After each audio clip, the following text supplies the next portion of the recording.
Okay, so it is May 1st, and it's 8 days until the close of this general experiment, which would be these 4 plants. Well, these 2 plants popped around the week of November 9th, and I said I was going to keep them in the tent for 6 months and experiment with them.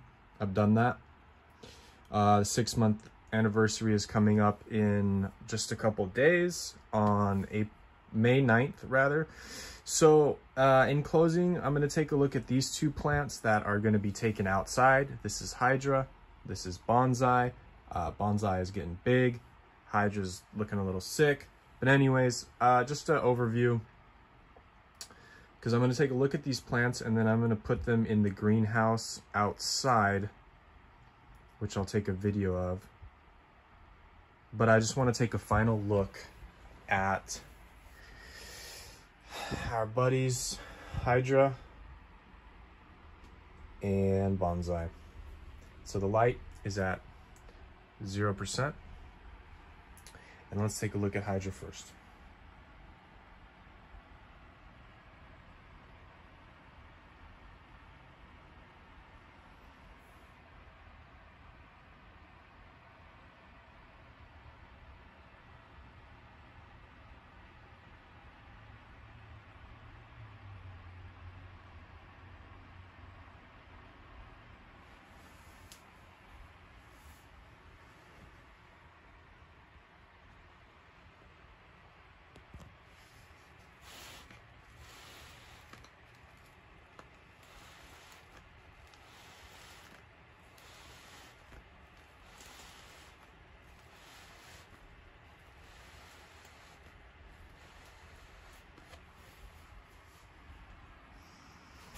So, what can I say about Hydra? Recently, it had a good amount of flowers forming. I did a pretty substantial trim of the foliage, and the flowers seem to have stopped. I don't know if the 2 events are related, but it's possible. Because I think that if you cut foliage, it drives energy towards more foliage, and if you cut flowering, it drives energy towards more flowering. Not 100% on that. Sometimes leaves pop up like this, so it's a little weak. There is some crispy peppers right there.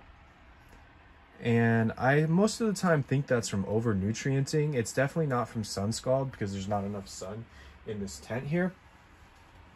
There's some crustiness going on over here.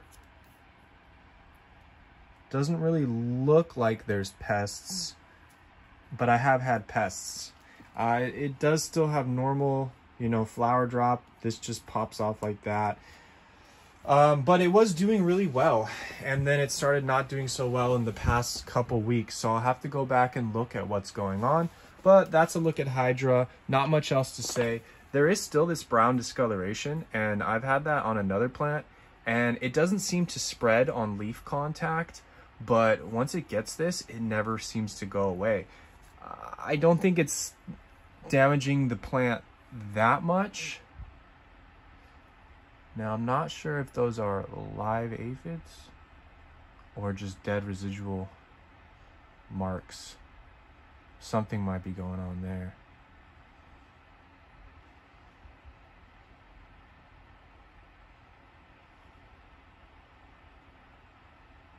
Anyway, okay, let's move on to Bonsai. Bonsai is the healthiest looking of all of them, and also the most productive. Bonsai already gave me maybe 2 flushes worth of red peppers. And let's take a look on this axis. A thing that I find weird about this plant is I've had no mold issues, even though the leaves are just like stacked on top of each other. It's like a jungle in there. You can see a little edema on that leaf. I can't zoom in because I need my left hand to hold the leaf, but it's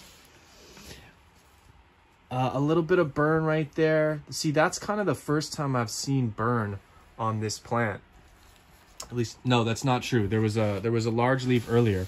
That's another thing. If you go back a couple weeks, there was a large leaf that was discolored and it seems to be gone now. I'm sure it's just because it fell off, but that problem never seemed to occur. A little bit of funkiness going on right there. You can see kind of the spotting from the Azamax. Probably shouldn't be touching this with my bare hands. Definitely not eating right after this video, but top looks crazy good. This plant, I mean, this plant's been a trooper for me the whole time. And part of the reason I think this plant has done and looks so well is because it is so small, and the root run is probably not big enough to soak up all the nutrients that I'm juicing these things with.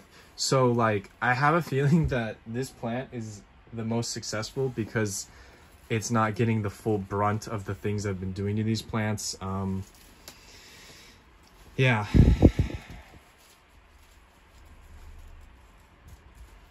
Maybe. So plant looks great. Plant looks nice, dark, lush, green, healthy.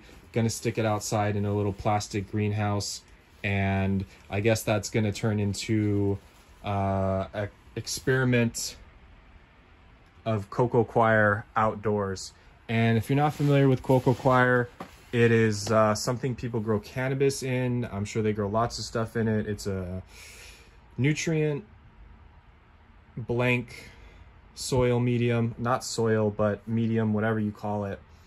And the idea with CoCo Coir is you have to add a lot of water because it dries out extremely slowly, or it dries out extremely fast, and it doesn't have nutrients. So you need to always supply nutrients to it, and you need to always supply water to it.